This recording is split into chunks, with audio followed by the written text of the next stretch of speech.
Ameen rounds உங்களை அன்போடு வரவேற்கிறது. நாம தொடர்ச்சியா தமிழ்ல சைக்காலஜி பார்த்துட்டு வர்றோம். அதுல குழந்தைகள் சைக்காலஜி பத்தி பார்க்கலாம். நாம இப்ப பார்க்க போறது கருவில் குழந்தை. யாரப்பா நீ? நம்ம சின்னச்சாமி மகனா என்று கேட்கிறாள் பாட்டி.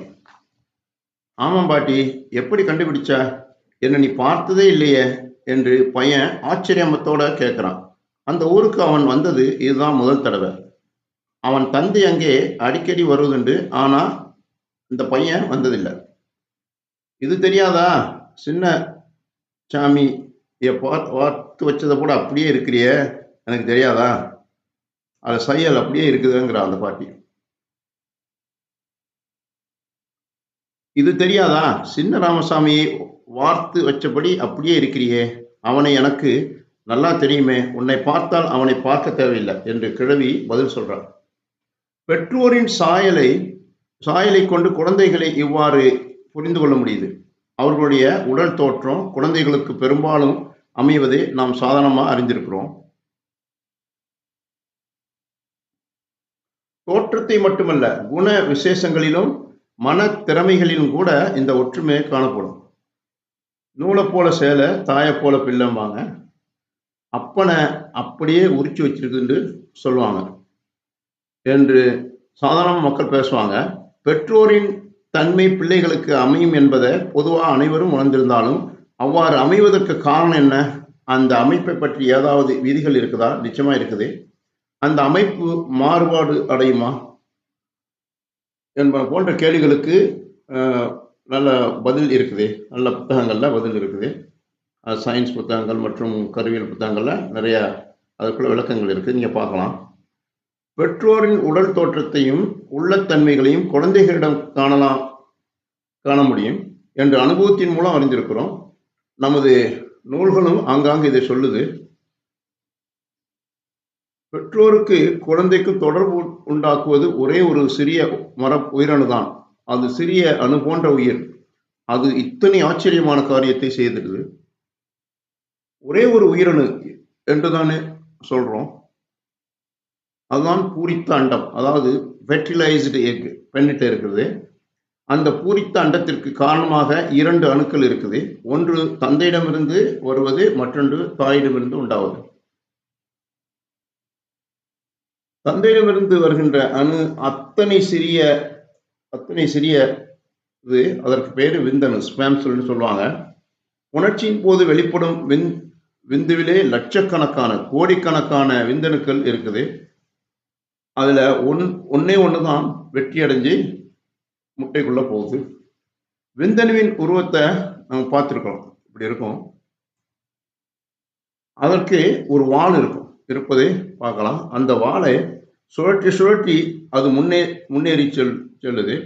உணர்ச்சியில் வெளிப்பட்ட அத்தனை விந்தணுக்களும் முன்னோக்கி புறப்படுது. ஆனா ஒன்றுதான் அண்டத்தை, அதாவது எக்கை அடைஞ்சு அதற்குள் புகுவதில் வெற்றி அடைகிறது. மற்றதெல்லாம் நசிந்து போகுது.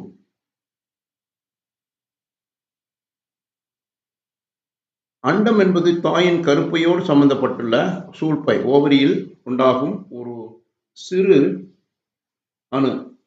இது விந்தணுவை விட உருவத்திலே சற்று பெரியது. அந்த அண்டத்தை உண்டாக்கும் சூழ்பைகள் 2 இருக்குது.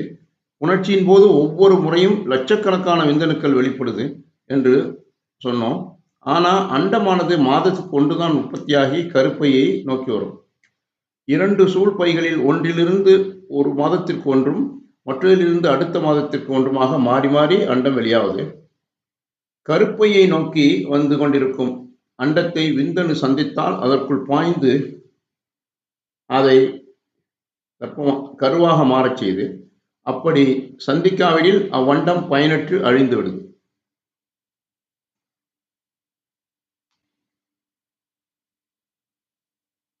அண்டத்திற்குள் பாயும் போது விந்தணுவின் வால் அருந்து போகும், தலைவட்டும் உள்ளே செல்லும். இவ்வாறு விந்தணு பாய்ந்து கருவாக மாறிய அண்டத்தை தான் நாம் ஃபெர்டிலைஸ்டு என்று சொல்றோம்.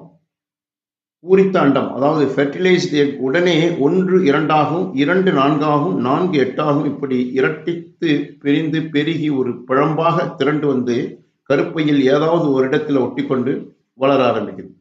கருப்பையின் உட்புறச்சுவரில் ஒட்டிக்கொண்டு முதல் ஒட்டிக்கொண்டது முதல் அது தாயின் உடம்பிலிருந்தே உணவை எடுத்துக்கொண்டு வளர்ந்து 9 மாதத்துல அற்புதமான குழந்தையை உருவெடுக்கிறது.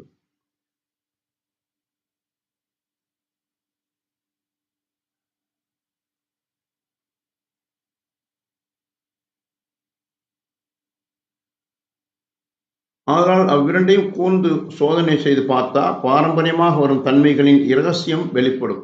அதாவது குழந்தை உண்டானதிலிருந்தே அதன் தாய் தந்தையின் தன்மைகள் அதற்கு கடத்தப்படுது.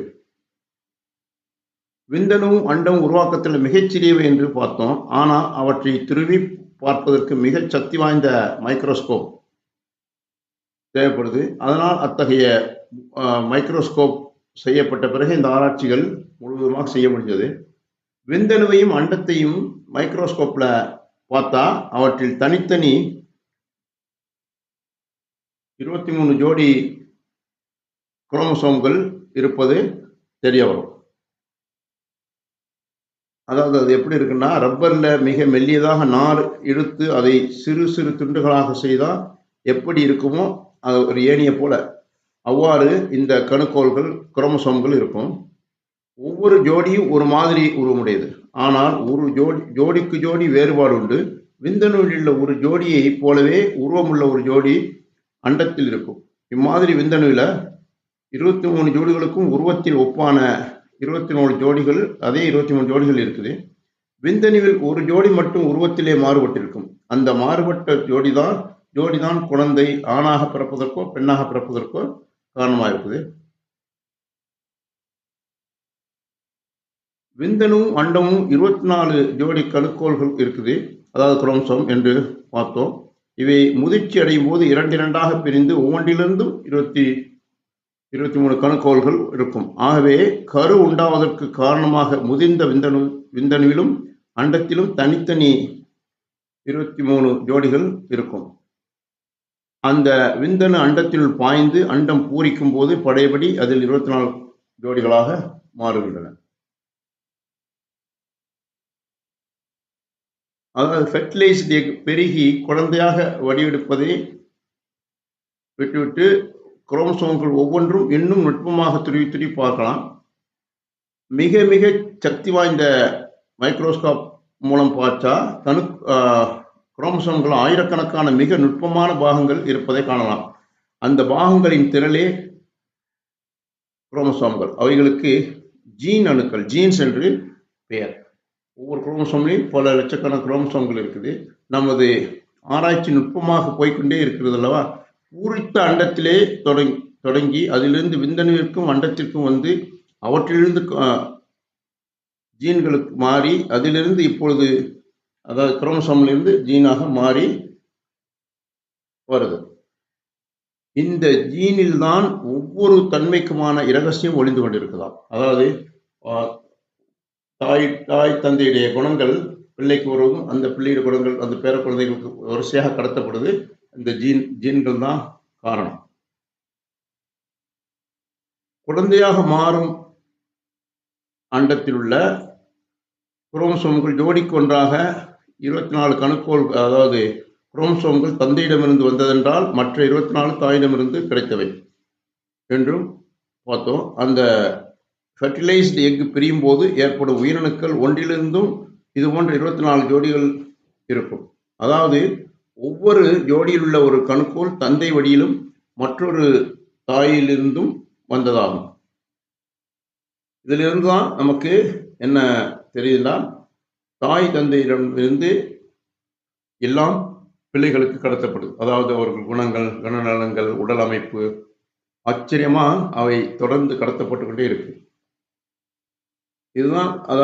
இதுதான் மெயின் குழந்தைகள் சைக்காலஜிக்கு முக்கிய அடிப்படை. அதாவது குணநலன்கள் தானே சைக்காலஜிங்கிறது. அந்த சைக்காலஜி எப்படி பிள்ளைகளுக்கு வருது என்கிறத நம்ம தொடர்ச்சியா பார்க்கலாம்.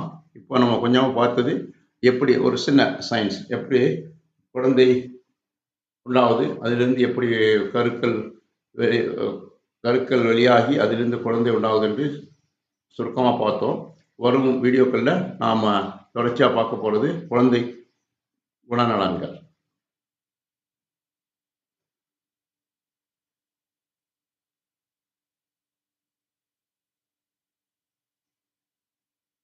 Thanks for watching. Please subscribe our YouTube channel.